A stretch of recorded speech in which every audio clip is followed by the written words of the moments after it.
ભરૂચ શહેરમાં આજે વકફ amendment bill અને યુનિફોર્મ સિવિલ કોડ યુસીસીના વિરોધમાં શાંતિપૂર્ણ ધરણા યોજાયા હતા. All India Muslim personal law બોર્ડના નેતૃત્વમાં આ કાર્યક્રમ યોજાયો હતો. તેમાં ભરૂચ બહુજન હિત રક્ષક સમિતિ અને સમસ્ત મુસ્લિમ સમાજનો સહયોગ મળ્યો હતો. શહેરમાં આજે વકફ એમેન્ડમેન્ટ બિલ અને યુનિફોર્મ સિવિલ કોડ યુસીસીના વિરોધમાં શાંતિપૂર્ણ ધરણા યોજાયા હતા. All India Muslim personal law બોર્ડના નેતૃત્વમાં આ કાર્યક્રમ યોજાયો હતો. તેમાં ભરૂચ બહુજન હિત રક્ષક સમિતિ અને સમસ્ત મુસ્લિમ સમાજનો સહયોગ મળ્યો હતો. એપીએમસી માર્કેટ સામેના મેદાનમાં યોજાયેલા ધરણામાં મુસ્લિમ સમાજના યુવાનો અને વડીલોએ મોટી સંખ્યામાં ભાગ લીધો હતો. વિરોધ પ્રદર્શનને સમર્થન આપવા શહેરના કતોપોર બજારની તમામ દુકાનો બંધ રાખવામાં આવી હતી. મુસ્લિમ આગેવાનોના મતે વકફ એમેન્ડમેન્ટ બિલ તેમના ધાર્મિક અને સામુદાયિક અધિકારોનું ઉલ્લંઘન કરે છે. તેઓનું કહેવું છે કે સરકાર વકફ સંપત્તિઓ પર અયોગ્ય નિયંત્રણ લાદી રહી છે. આ સંપત્તિઓ ધર્મ અને સમાજની સેવા માટે દાનમાં અપાયેલી છે. યુનિફોર્મ સિવિલ કોડ અંગે નેતાઓએ જણાવ્યું કે ભારત વિવિધતાઓથી ભરેલો દેશ છે. દરેક સમુદાયને પોતાની ધાર્મિક અને સામાજિક રીતે જીવવાનો અધિકાર છે. યુસીસી લાગુ કરવાથી બંધારણીય મૂળભૂત અધિકારોનું હનન થશે. કોઈ અનિચ્છનીય ઘટના ન બને તે માટે પોલીસે ચુસ્ત બંદોબસ્ત ગોઠવ્યો હતો. સમગ્ર કાર્યક્રમ શાંતિપૂર્ણ રીતે સંપન્ન થયો.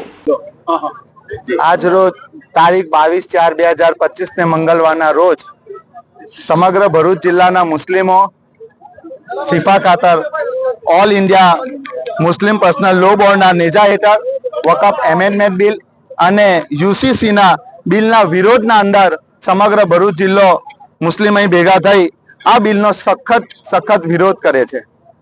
રાતોરાત આ ભારત સરકારને મુસ્લિમોની એકદમથી ચિંતા થવા માંડી, પરંતુ આ ચિંતા એમને મુસ્લિમ પ્રત્યે નહીં પણ એમના ઉદ્યોગપતિઓને વકફની જમીન ફાળવણી કરવા માટે ગમે તે ચાલે બાને મુસ્લિમોના ટ્રસ્ટોની પ્રોપર્ટી લઈને એમને ફાળવવાની વાત છે અને આ દેશમાં મુસ્લિમોને લડાવવાની વાત ચાલે છે.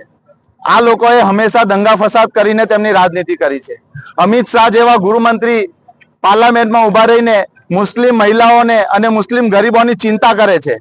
જે સરકાર જેમની પાસે એક સાંસદ નથી આ બિલ પાસ કરવા માટે, કોઈ મુસ્લિમ એક સાંસદ નથી એમની પાસે, તેમને રાતોરાત મુસ્લિમોના હિતોની વાત યાદ આવી ગઈ. આ સરકારને રાતોરાત મુસ્લિમ કેવી રીતે ડેવલપ થાય એની ચિંતા આવી ગઈ. જે સરકાર 10 મિનિટ રોડ પર નમાજ ના પડવા દેતી હોય, મુસ્લિમોની ધાર્મિક ક્રિયા જે એમનો પ્રાથમિક અધિકાર છે તેને જો લઈને વિરોધ દર્શાવતી હોય તે સરકાર મુસ્લિમો માટે શું કરી શકતી હોય? માટલા લભાવણી વેચાવણી સ્કીમો બનાવીને મુસ્લિમોને છેતરવાની ધંધા કરેલા છે અને તેના વિરોધમાં સમગ્ર ભારતના મુસ્લિમો રોડ પર છે અને મુસ્લિમોને હલકામાં લેવાની કોશિશ ના કરે. આ મુસ્લિમોએ દેશની આઝાદીમાં સિંહ ફાળો ભજવ્યો છે અને મહત્વની ભૂમિકા ભજી છે. હજુ પણ આ દેશમાં જો અમારા હકો માટે અમારે રોડ પર આવવું પડશે તો આવીશું અને જરૂરત પડશે તો અમારો ત્યાગ અને શહીદી વોરવા પર અમે તૈયાર છે. એટલે મારો એટલો સંદેશ છે કે આ બિલને જેમ બને તેમ તેમનું વાપસ લઈ લો. આ મુસ્લિમોના હિતમાં નથી અને આ દેશના હિતમાં નથી.